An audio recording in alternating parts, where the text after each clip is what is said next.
24 তারিখ দিনগত রাত্রে তার গৃহে তাকে হাতুড়ি দিয়ে মাথায় আঘাত করে হত্যা করা হয়। 13/2/24 তারিখ সকাল 6:45 সময় তার এই বারান্দায় তার মৃতদেহ পাওয়া যায়।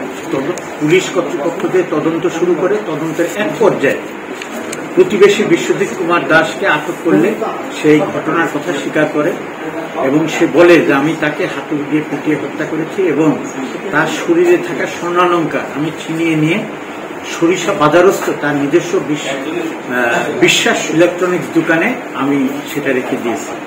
পরবর্তীতে স্থানীয় সাক্ষীদের সামনে সেই আলামত সে বের করে দেয় এবং যে হাতুড়ি দিয়ে পিটিয়ে হত্যা করেছিল তার বাড়ির পিছনে ছোট পুকুরে সে ফেলে দিয়েছিল তার দেখানো মতে সেই জিনিসগুলো উদ্ধার করা হয় এবং সে বিজ্ঞ ম্যাজিস্ট্রেটের সামনেও সে একটা দোষ স্বীকারোক্তিমূলক জবানবন্দি প্রদান করে যে সে এই আশালতা দাসকে হত্যা করেছে।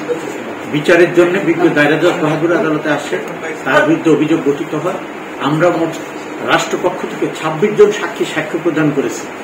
এই সাক্ষীদের সাক্ষ্য পর্যালোচনা করে আলামত, আসামির দোষ স্বীকারোক্তিমূলক জবানবন্দি সবকিছু পর্যালোচনা করে বিজ্ঞ আদালত আজকে আসামিকে দণ্ডবিধির 302 ধারায় দোষী সাব্যস্ত করে তাকে মৃত্যুদণ্ডে দণ্ডিত করেন এবং 20,000 টাকা জরিমানা আদেশ প্রদান করেন।